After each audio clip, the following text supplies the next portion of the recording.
Welcome, welcome, welcome back, my Be Health Empowered family, to another episode of Excuse Me, Doctor. My name is Dr. Melissa Clark. Of course, please call me Dr. Mel. I am delighted to be back here with you again this week, doing what we always do, which is bringing you evidence-based, scientific, factual information to help you make the best health decisions for yourself, your family, and even for your community. If you're newbies to the show, first time tuning in, welcome. We would love if you're listening to us on Facebook to go ahead and click that like button. And if you're joining us on YouTube, please hit that subscribe button. We really appreciate you for it. And if you are veteran watchers, welcome back. And you know that I have to have my fantastic co-host with me as I do this every week. So I know you're waiting to see Wayne Bruce and Lila Mays. Welcome, y'all. In the house. I can't hear Lila. Where's Lila? Here she is. Here she is. We're back now. Hey, everybody. Hey, Wonderful. what's going So on? yeah, we can get into creating an amazing week for ourselves now that y'all are here. Y'all bring us the word on the street and make sure everybody's voices from the studio are heard. So thank y'all for being here. Thank you for having us. Absolutely. Now, you know, this is our special Howard University Research Centers and Minority Institutions show. HU. HU, we do it every month. And, you know, we invite Howard University into the studio with us. It's been a great collaboration. They bring wonderful guests who have some relationship to Howard University to help talk about these fantastic topics that we cover. And so I would love to welcome in Karen Parker, who is the project coordinator with the Community Engagement Research Centers and Minority Institutions program. So welcome, Karen. Thanks for joining us. Thank you for having me once again. Good evening, everybody. Hi, Karen. Hi. Hey, Karen. Hi. Hey, Karen. Good to see you. Good to Hey. see you, everybody. We're all on caffeine, Karen. So, you know. You're right. Yes. Well, remind us, Karen, what does RCMI stand for, and what's the Community Engagement Corps? So RCMI stands for Research Centers for Minority Institutions. That's the NIH project that we all participate in. That's our program. But CEC, which is my team, is the Community Engagement Corps. So that's the awesome corps that has the reach to everybody outside the walls of the Mecca, right?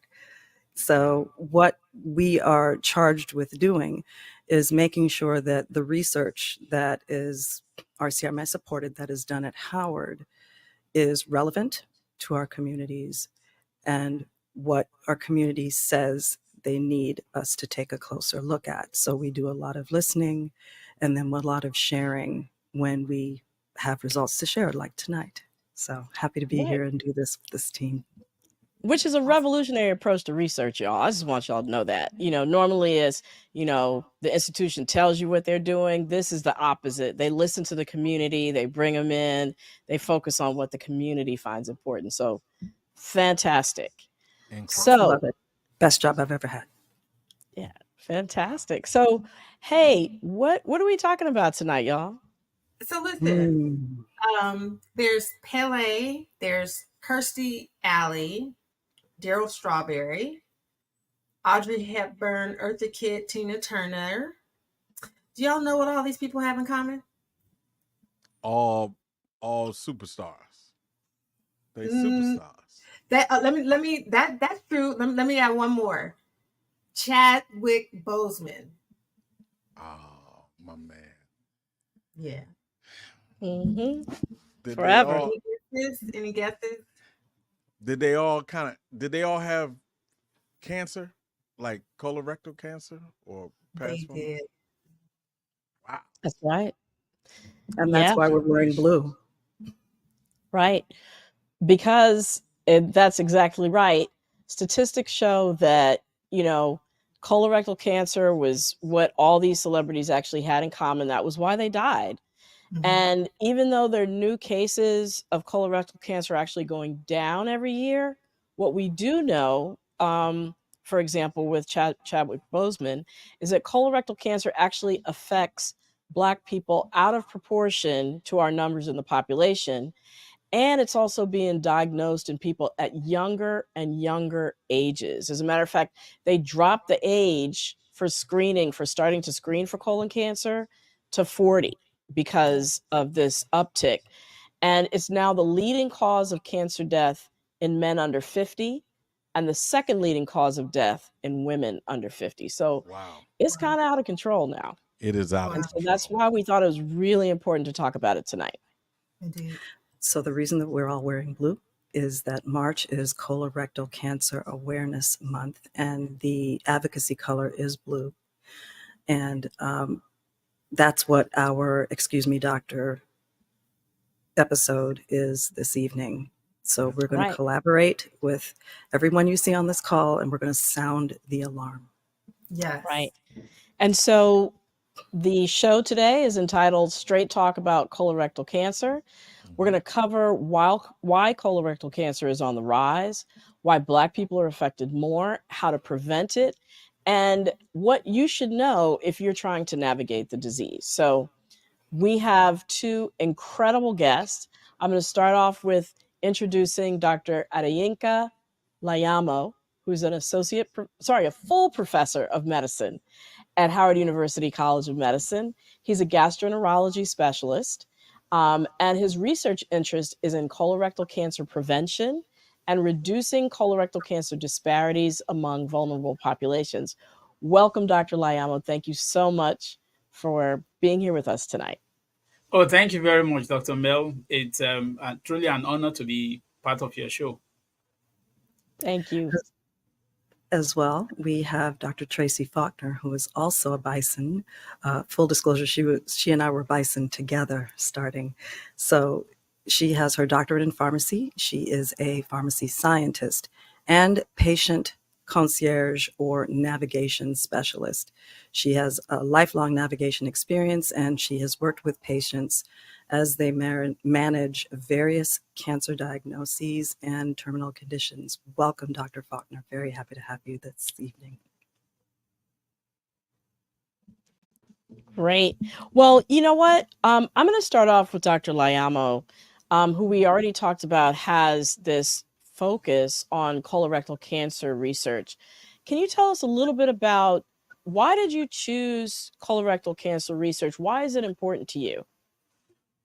That's actually a great question. The way I like to tell people is I actually wanted to be 6 feet tall, handsome, and rich. But that's still a work in progress. So when I did my gastroenterology fellowship, I decided with the advice of my mentors to actually go for the Cancer Prevention Fellowship program at the NIH. So one of the things that became obvious to me earlier on is that I actually didn't like cancer at all, and I hate to hear cancer diagnosis. So that's why I was advised that if you want to actually do something about it, why not just go into cancer prevention? So that's why I went for the fellowship. So, and of course, I like to joke, even though it is serious, that my heart is actually in the colon. So, it was just a natural fit that since this is part of what I really do, and this is my area of research, that what can we do to ensure that no colon is actually left behind? So that's really the theme that drives my research, and that's what I've been doing. I love that. No colon left behind. So tell us, is there a difference between colorectal cancer and colon cancer? More often than not, we use those terms interchangeably. When we say colon cancer, we are referring to the portion of the colon that's actually beyond the rectum. But because sometimes people in epidemiology analysis want to say that the rectal cancer is a little bit different, but by and large, it's essentially the same thing. So people can use them interchangeably when we talk that colorectal cancer or colon cancer. We're still kind of referring to the same thing. Got it.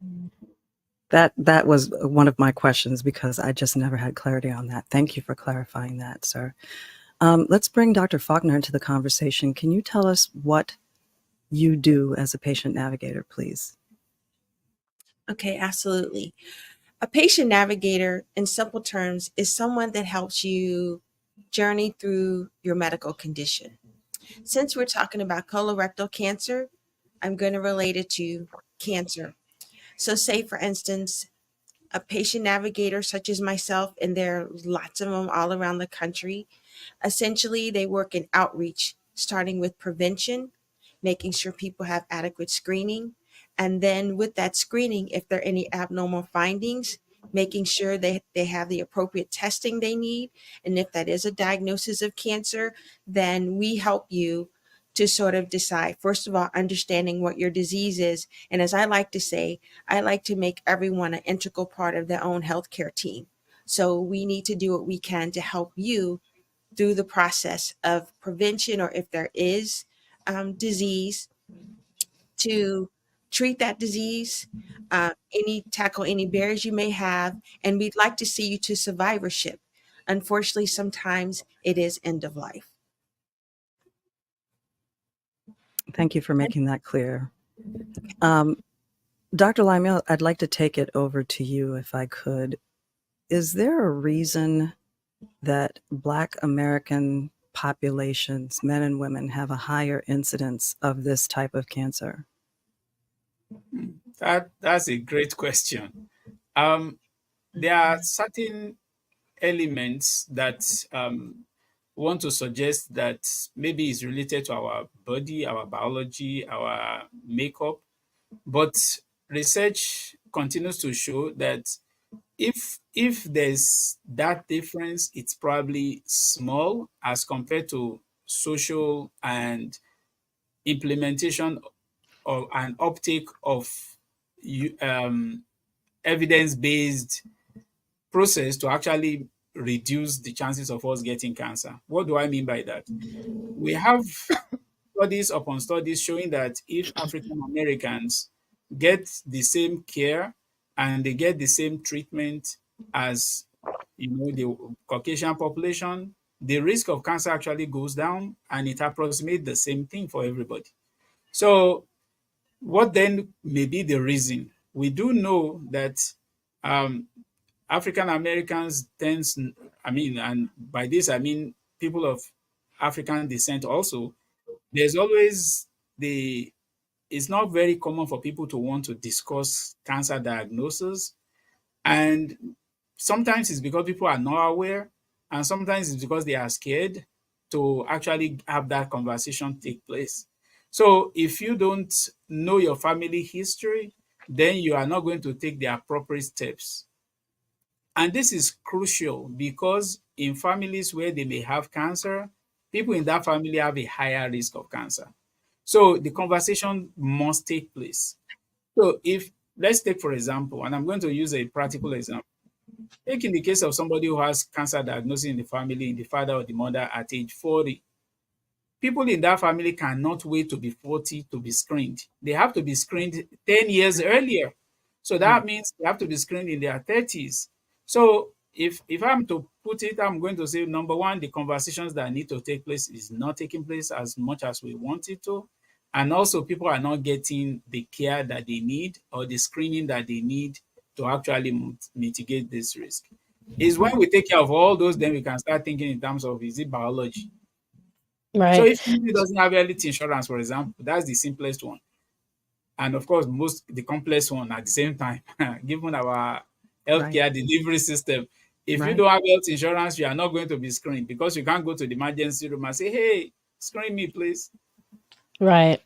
So I'm curious, is there a correlation between how we eat, so what we eat in the American diet, and colorectal cancer? And back to that question that Karen asked about, the higher incidence of colon cancer in the Black community in the United States.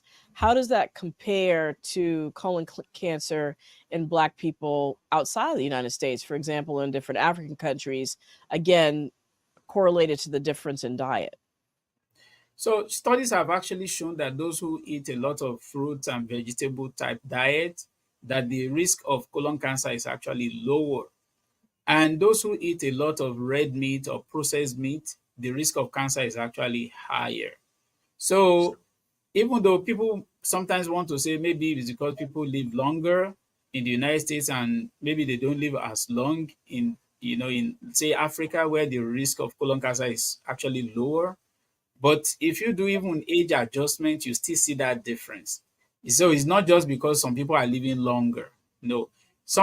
But eating, the dietary pattern is not something that you change your diet last week and then you expect the effect to be today. This is Right. kind of a lifelong journey. So, but Mhm. studies has continued to show that those who eat more fruits, vegetables, and you know, versus those who eat processed food, they tend to have healthier, lifestyle and colon and stuff like that. Right. So again, those processed meats, stay away from those half smokes and hot dogs and bacon and pastrami, right? and Right. high meat diets, right, for Right. a healthier colon. Um, and then, Dr. Faulkner, what are specific examples of barriers that the African American community and sometimes others of color face in really getting access to cancer treatment? I think Dr. Layamo started talking about it, but maybe you can kind of flesh that out for us a little bit more. Absolutely. And Dr. Layama, please add, because you did mention some of the barriers. One is fear. A lot of people just don't want to know.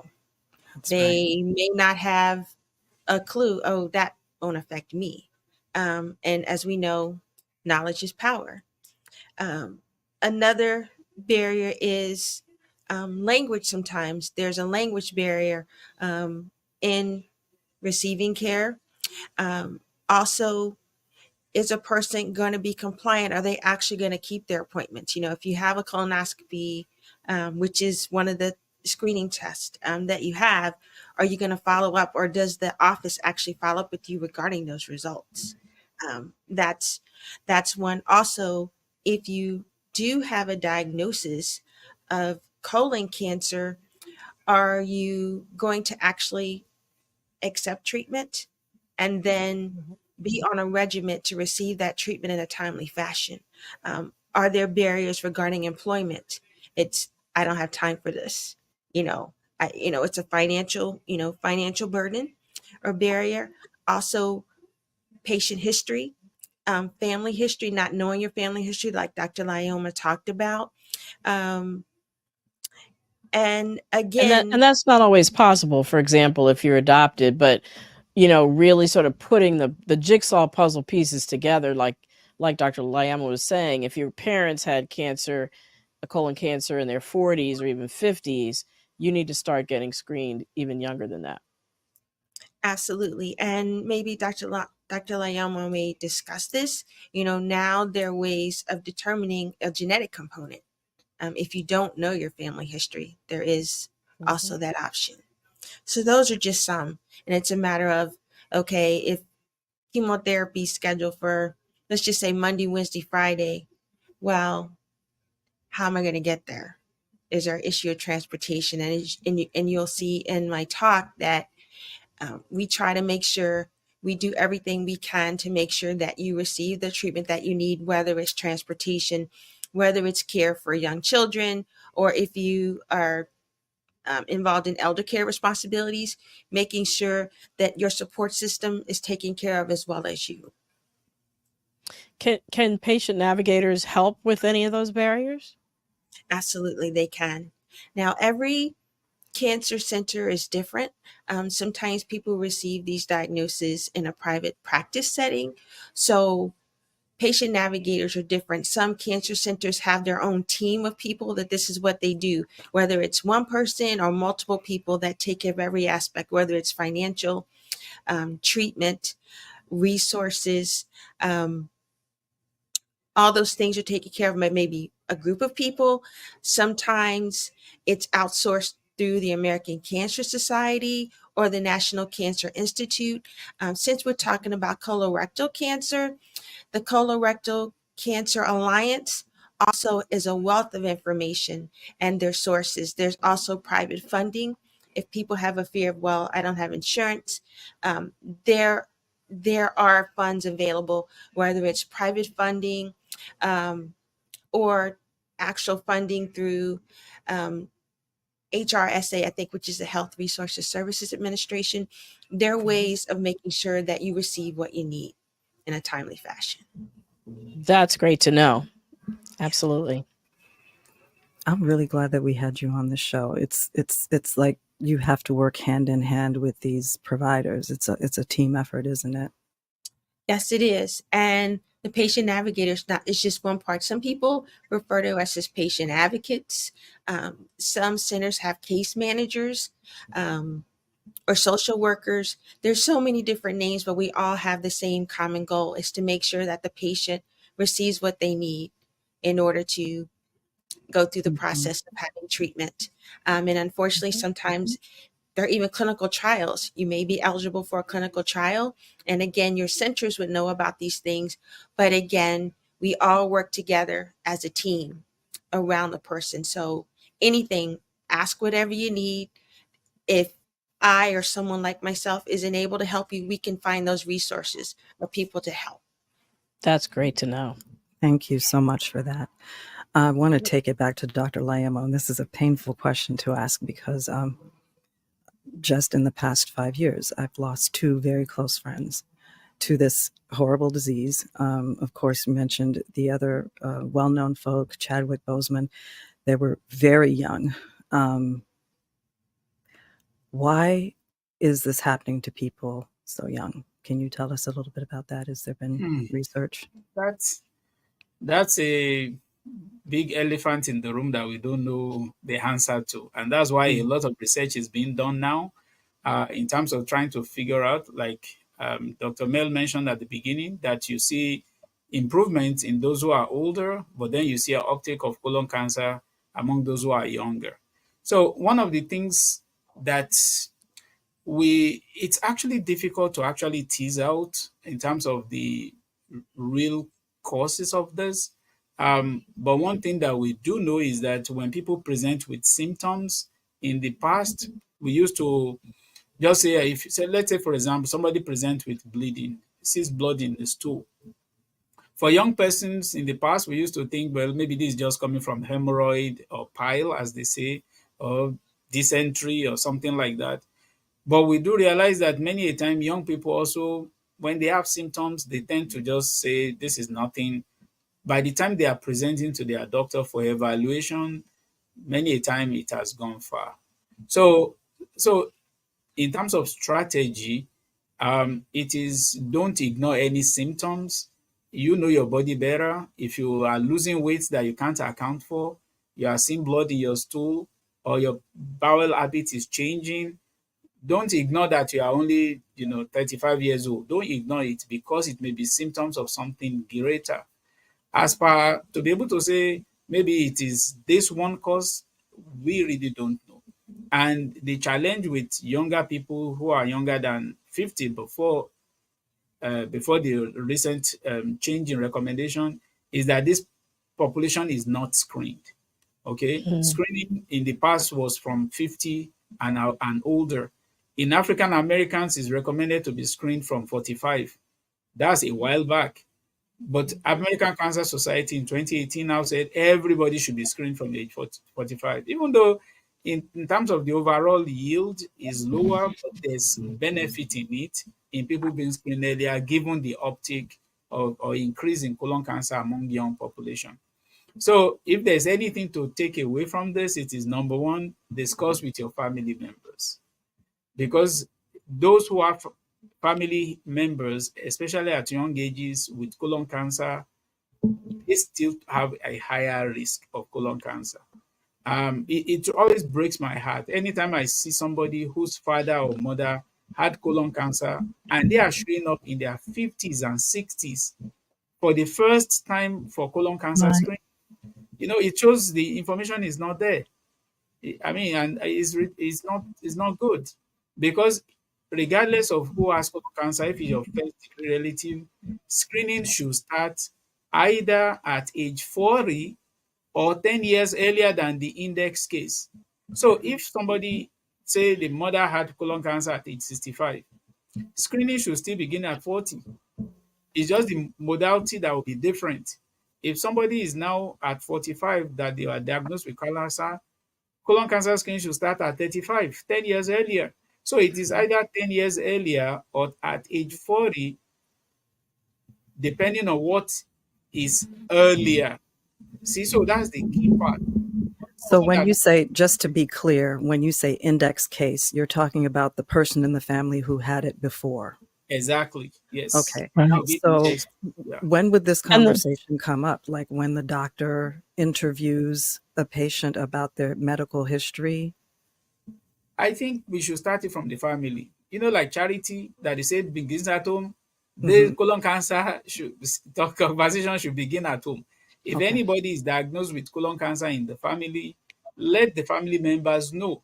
That way they don't wait till their next doctor's appointment. And we know colon cancer is highest among Black men. And in case my background is not showing well, you can tell I'm a Black man too, right? So there are certain conversations we don't like to have, but many a time he may not even want to go to the hospital until the wife like pushes him there or drags him there or something. So if the conversation is not taking place at home, the charity is not beginning at home in terms of the conversation, you can actually tell your doctor that, oh, I have a change in my family history. So person has just been diagnosed, and that changes the trajectory of what your primary doctor will do. So anytime you go to your doctor, if there's a change in your family history, discuss it with your doctor because the trajectory of your care may change. Right. I think that's an excellent point. It isn't always that our doctors are going to be proactive, right? We also have to put the pieces together and know if there's a family history, we need to let our healthcare providers know. We've talked a lot about screening. What is screening? What does that entail? What does it mean? That's great because there are many things we hope will work, but what we do know is screening works, especially in the case of colon cancer. So screening is when you are looking for a disease before it manifests itself. So in essence, you are trying to find either something that is precursor, that is the formative stage of it, so that the cancer does not develop at all. Okay, so that will be screening. Or you want to do what we call early diagnosis or early detection before the cancer manifests itself. So both sides are really good because if you are, and we do know colon cancer develops from, bumps in the colon that we call polyps. So if we remove those polyps, more often than not, they don't become cancer in the future. That person will not develop cancer in the future. Although sometimes they still do, but you have reduced the trajectory of them developing cancer significantly. However, if when you are even screening, you end up diagnosing the person with cancer, those cancers tend to be diagnosed in early stages when cure is still very possible. Okay, cure is still very possible if colon cancer is diagnosed at a very early age. So it makes it the ideal screening disease for which screening is very effective. And studies upon studies have shown this, that when people get screened, they can reduce their chances of dying from the disease. So when we say screening, though, are we talking about a colonoscopy only, where they take the little lighted tube and they put it in your rectum and you're asleep and it snakes up through your colon and they take pictures and look? Is that the only way of screening, or are there other kinds of screening out there? I love the way you said snake it through. It's like the plumber like plumbing, like a plumber. Yeah, right. Trying to move stuff out, which is a great description. I think I'll keep that in my mind. Sure, you can have it. So there are multiple ways of actually screening. So you have ones that are stool based. So you have that they will check the stool for blood. They tend to do that one every year. They call it either the occult blood test or immunochemical test. Is still essentially the same thing, that you are looking for changes in the stool that can be signs that you're having changes in your colon that may develop into cancer, or you're having early stage cancer. So You can that's have when the doctor gives you the little card and you take a little some they of give your you stool and you card and you yeah. and then you also have one that the company, they call it Fits Cologuard. DNA, and they call it ColoGuard by the company that makes it, in which you actually, take care of your business and then you ship the stool out. And then it sounds interesting when you think about it that way, but it does work because then they check the stool to see if there's any abnormality in it. Then, of course, you also have flexible sigmoidoscopy, which is not often done these days. But then colonoscopy is the one that actually, like the one Dr. MEL described, that you clean your bowels and then they use the video camera when you are asleep so that you are very comfortable during the test. And they look in the colon looking for polyps or anything that may happen. Of importance is why you have colonoscopy being talked about is because if you have any abnormality from other tests, then you need colonoscopy to complete the process of screening. So the message is whichever one you want to do is fine, but make sure you complete the process of screening. So if you do stool test and then the stool test is positive, don't sit on it, okay? Because like I said, we don't want any No, colon to be left behind. So if you get a positive stool test, then go get a colonoscopy to complete the process of screening. That But makes sense. colonoscopy can do both initial diagnosis and the screening process and removing polyps at the same time. That's why we like to call it the one-stop shop. That makes a lot of sense.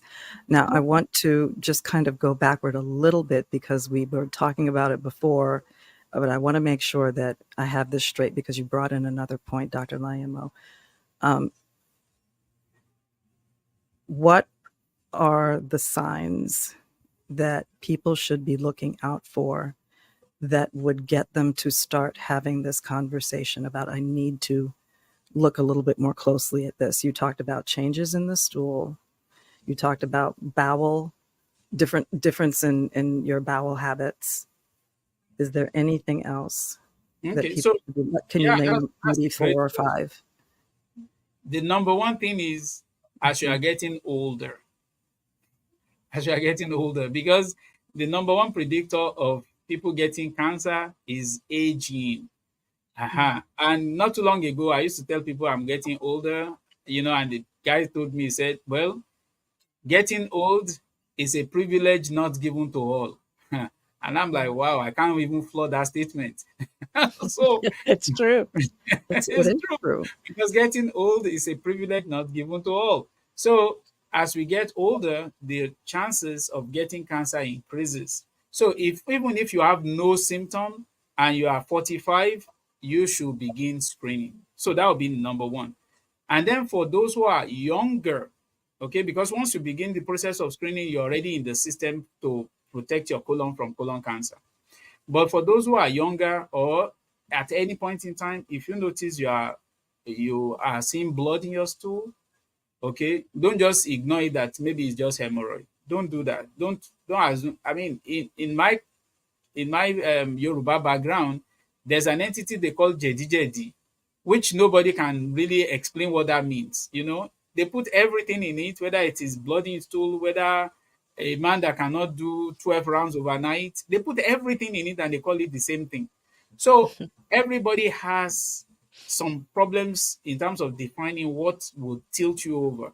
But blood in stool, changes in your bowel habit, losing weight when you can't explain it, or having anemia, or you are told that your blood count is low, especially for a man, okay? Because a man, we know men don't lose blood, right? So if you are, they don't lose blood in a monthly cycle, right? So if a man is having iron deficiency anemia, they're taking your blood count is low, it has to be investigated why are you losing blood. So these are the general things that are very important in terms of understanding if one is developing colon cancer, and then should see the doctor for appropriate evaluation.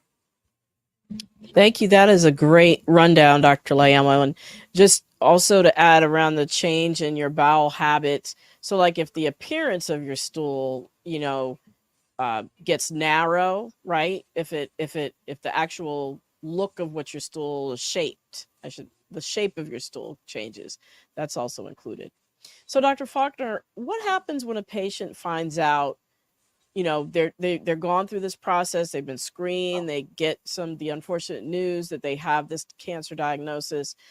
How do you become part of the team? Are you assigned to somebody, or does a patient or family have to reach out and request you? How does that work? Well, there are multiple avenues to finding colleagues like me. One is, like I said, most cancer centers have a patient navigation program. So there's someone that becomes a part of your support system. In the case of me or colleagues like me, oftentimes it could be word of mouth. It could be that you are assigned. If you're affiliated with a company, they're they're patient advocacy companies. And then in instances for me, it's people that I've known that I've just taken it on to help them through the process.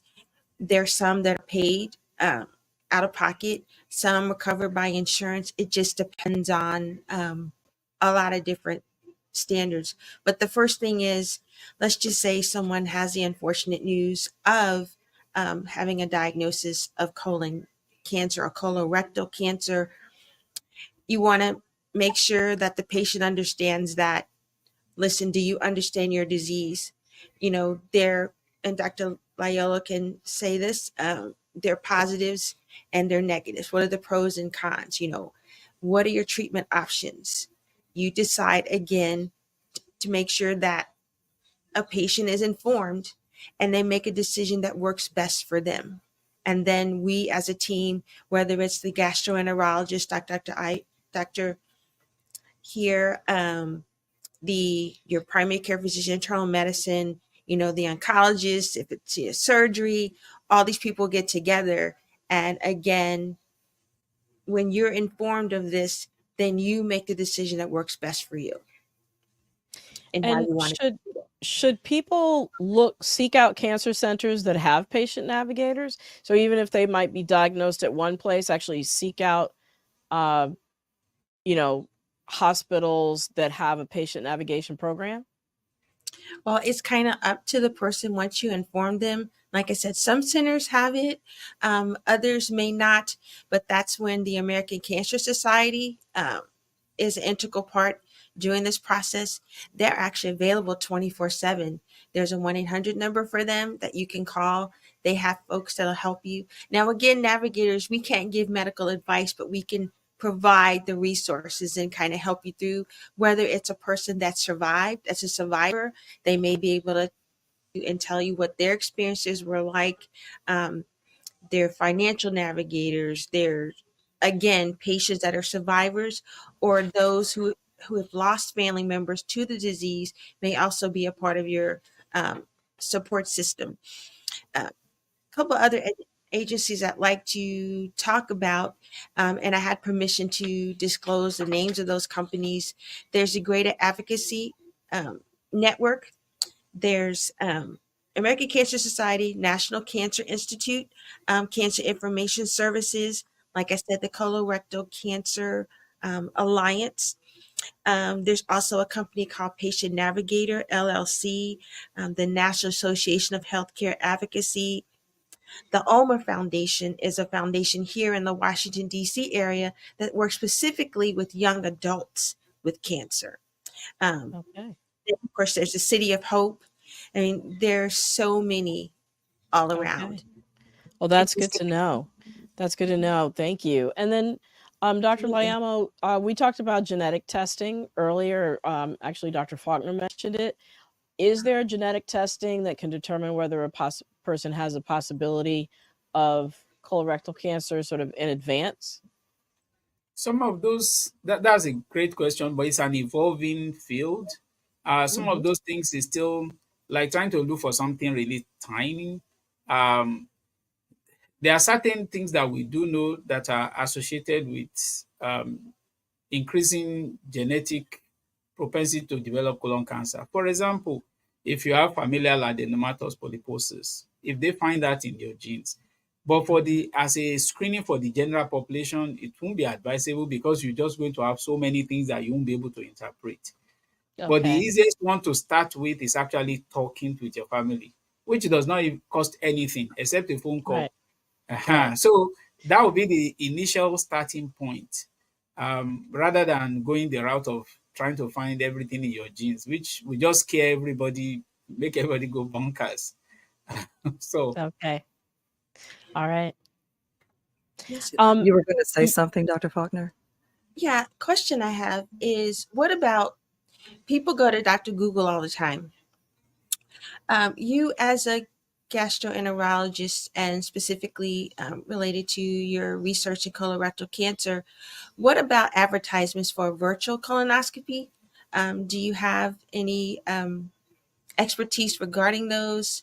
Do they actually detect if there is an abnormality in your large intestine? okay, so what they typically will call virtual colonoscopy is CT colonography. That is, they'll do a CT scan. The patient will still drink laxative to clean the bowel, and then they will Okay. do CAT scan, and then they will do the 3D image, so that when you are looking at it, it will be as if you are doing a colonoscopy. So it's one of those tests that you can do. However, if you have a polyp or a precursor lesion, you still need colonoscopy for that.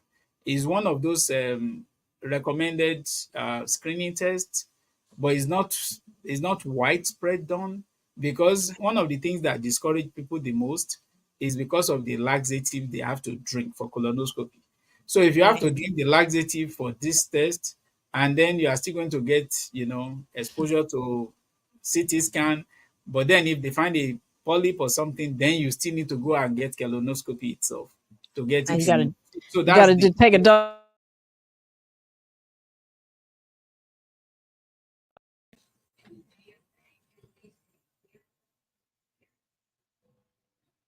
Yeah. So I think we need to bring Lila and Wayne back into the studio to see if we have any questions from the audience. Lila and Wayne, come on back and join us. Oh, hello. There we are. There we are. Hey, We're back. what do you have from us or for us from the internet land? From people in the streets and the interwebs. Let's see here. Right. You have some Wayne? Yeah, I do. I have Okay. a from Dead E. I believe that's what they're saying. Is there any evidence showing gay men have higher risk or rates of colon cancers or tumors than straight men or straight women? There's no, I'm not aware of anything that has shown that. But anything that they are at risk for, being human beings, getting older, and having any symptoms will still apply. So your sexual orientation has little or nothing to do with your risk of colon cancer. Mhm. Yeah, nothing that I am aware of that increases the risk. All Okay. right. I have What else?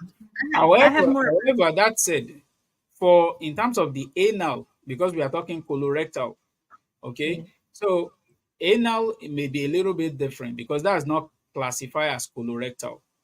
Because those who are, you know, uh, gay may have more propensity for anal because of, infection, HPV, and stuff like that. They may have more propensity for that, but that's not necessarily for colon cancer. So the regardless of who you are, if you notice blood in your stool or you have a change in your bowel habit, you should still get it evaluated, regardless of your sexual orientation. Good point. Thank you. Thank you for There making you have that it. difference. Lie. More of a statement from Annette Van Ginkel. My son is 25 years old. His dad died. My youngest son has the gene too. The gene she's speaking of is the Lynch syndrome. Did we? Did we Okay. address that at all? And I want to sort of piggyback on that. I was saying this to our producer off camera. I was a caregiver to my cousin who had colorectal cancer back in 2013, and that was called, it was something that ran in the mails. Jaeger, I believe, is what. Jaeger. How do you pronounce it, doctor? Who's Jaeger? Jaeger. And so I'm just saying this and that. I think back to everything everyone has said is, especially when there are these propensities for it to be hereditary, screenings are the way to go. Early screenings, especially when we know there have been these issues in our families. Outside of screenings, what else can we do to sort of as a preventive measure? I'm glad you actually brought some of these genetic ones that are established. So the percentage that actually is genetically linked is actually very small. It's less than 5% of all colon cancer. So, but those who have them, they have very high risk. So, take for example, if somebody has what we call familial adenomatous polyposis, so that's a genetic disorder in which the people who have this disorder are likely to get colon cancer before they even turn 45. Okay, they are likely. So, and it runs in family for those who inherit it. So much that the in that family, the first degree relative, they don't wait till they are even in their 20s. No, they start screening them when they are 12 years old, preteen. Wow. So because that one, it has a very high, almost 100% that whoever has it will develop colon cancer. So they start screening them from age 12. You look in the colon, if you see polyps already at age 12, you know this person is going to develop colon cancer. So they are treated differently. For Lynch syndrome, which Leila talked about, that one we actually start screening them when they are 20 years old. So the screening in that family, you don't wait till they are 30 or 40. That's why I was emphasizing discussing with your family, Right. having that family discussion, because everything still begins with that. For those who have Lynch syndrome, you start screening them from age 20 years of age. The way we do that is you get colonoscopy from age 20, every 2 years until they turn 40, and they get colonoscopy every year. So the way to look at that is 20 times 2 is equal to 40 times 1. So every 2 years from age 20 till you are 40, and then every year thereafter. So these are the ones that are known to actually have a very high risk in those families. But thankfully, it accounts for only a very small percentage. But for the majority of the people, we really don't know exactly why people develop colon cancer. And that's why we call it the sporadic type. And that accounts for about 3/4. Okay. So about 3/4. So if you are breaking it down, the ones that will be due to genes or having inflammation in your colon, like Crohn's disease, ulcerative colitis, and including having the FAPs, the Lynch, all those FAP, Lynch, and all those will account for maybe about 5%. When you have family history, somebody in the family, father, mother, have colon cancer, the increase in that group will be about maybe 20%. And then Right. the 75 is sporadic, which will be anybody. So Right. So for those anybody people that it's not genetically linked, what would you say your top 3 preventive actions that they can take? We talked about plant-based diets. Anything else that people should be thinking about in terms of preventing actions that they can do? Number one is to get screened age appropriate. Age and risk appropriate, which means it's going to be different for everybody. If there's no family history, then from age 45, ensure you get screened. Okay, whichever one you choose is fine. Still get screened and complete the process of screening. So age, number one. Number two is to have a healthy lifestyle. If you smoking is known to increase the risk of colon cancer, cigarette smoking is known to increase. Alcohol is known to increase the risk. Maintaining adequate healthy body weight, it has been shown to decrease the risk. So, and then of course, those who have sedentary lifestyle, those who don't exercise and all that, they have increased risk, which means those who are actually very active people, they have reduced risk. And of all the things you can even think of, that's actually the cheapest, to be active. That's Yeah. the one that's available to everybody. You don't need any government, you don't need health insurance to exercise. Okay, so those are some of the things we can do apart from eating healthy and then making sure if you notice a change, you get it addressed early. Yeah. They say sitting is the new smoking in terms Yeah. of cancer risk. Yep. So just get up and move. Get up and move around. It doesn't even have to be heavy duty exercise. Just move. Don't sit. Listen, I'm on this kick. I am doing these line dances from TikTok, and I'm closing these exercise rings just from that. You can There make you it. go. Like, There you close go. those rings, Lila. Wayne, Do we you have All any right. other questions from internet land? So we have a couple questions. One is for Dr. Faulkner. Do patients have to pay, or is your work covered by health insurance or other sources? For patient navigators, in some instances, it's covered through, it's a part of your cancer care, since we're talking about cancer.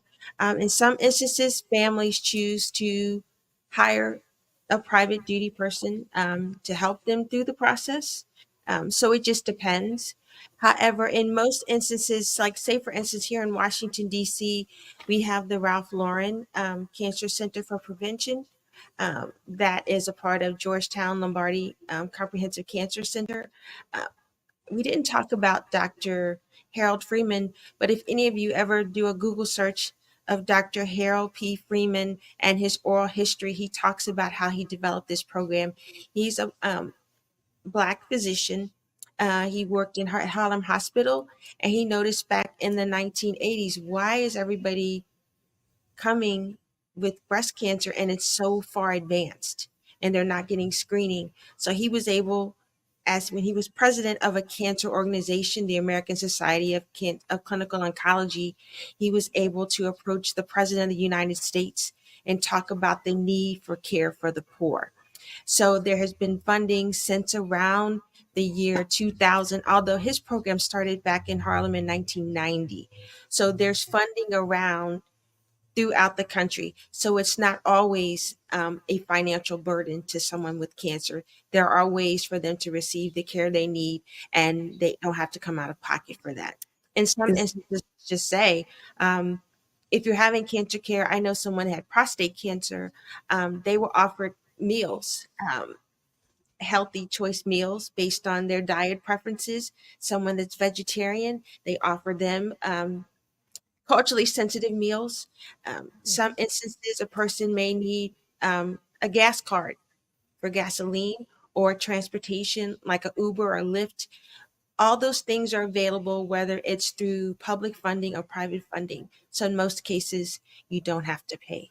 what about I'm really glad Medicare? that I was just going to say, I'm really glad that you mentioned that because a lot of people don't realize that there's a trend now in healthcare to help people take care of those social needs that Right. prevent them and Mhm. are barriers to them getting better. So things like gas cards, things like transportation, housing, and having a safe place to know that you can lay your head reliably every night, food Mhm. and healthy meals, all those things now sometimes are being covered by Medicare, by Medicaid, Mhm. or special programs that the hospital might have or be able to direct you to. So thank you so much for bringing that out. Do we have time for Exactly. We one more got time question? for one more question. And that Okay. All right. question is for Doc, and this is lightning round, so we got to be brief. So, Okay. what is the survival rate once someone receives the diagnosis? For Dr. So Liamo. my Yeah. my my preference for the person, if the person is diagnosed with cancer, is to be diagnosed at the early stage with screening, in which case the survival is like 94% in 5 years. So Mhm. that's the figure I want you to keep in mind. If your cancer is diagnosed at the very early stage, 95% survival in 5 years. The flip side, if it's diagnosed in stage 4 when it's metastasized, that it has already spread, is less than 12%. It's like 11% or thereabout in 5 years. So you see the big difference. So that's why the emphasis is on screening to prevent and or make early diagnosis so that the survival in 5 years is still about 90 something percent. Excellent. Excellent. That's what we Um, need to hear. If I may add, Karen, you asked about Medicare and Medicaid as far as covering. There's been legislation that's been passed with the Biden administration regarding Medicare. So Mhm. there are companies that do provide patient navigation services, and those are reimbursed through Medicare for the patient navigator. That is available. And some states also have programs like Dr. Clark stated through Medicaid. So Hmm. again, please don't feel that your care that there's a financial burden because there are resources available for folks. Okay. Right. Right. That's good last So word. those are some, that's a great note to leave off on. Early detection, great survival, and there are resources available, and talk to your family. Those those are like the key pieces I think that we have taken away Yep. from today. You all have been fantastic. Thank you so much, Dr. Liamo. Thank you so much, Dr. Faulkner, Pleasure. for giving us all this great information to work with. Of course, thank you, Karen, for joining us again. Always a pleasure. And Talila and Wayne, can't do it without y'all. Thank you so much for being here. My Be Health Empowered family, you got great questions each and every week. Thank you so much for tuning in. And remember, until I see you again, be wise, be well, and be health empowered. Thanks so much for joining.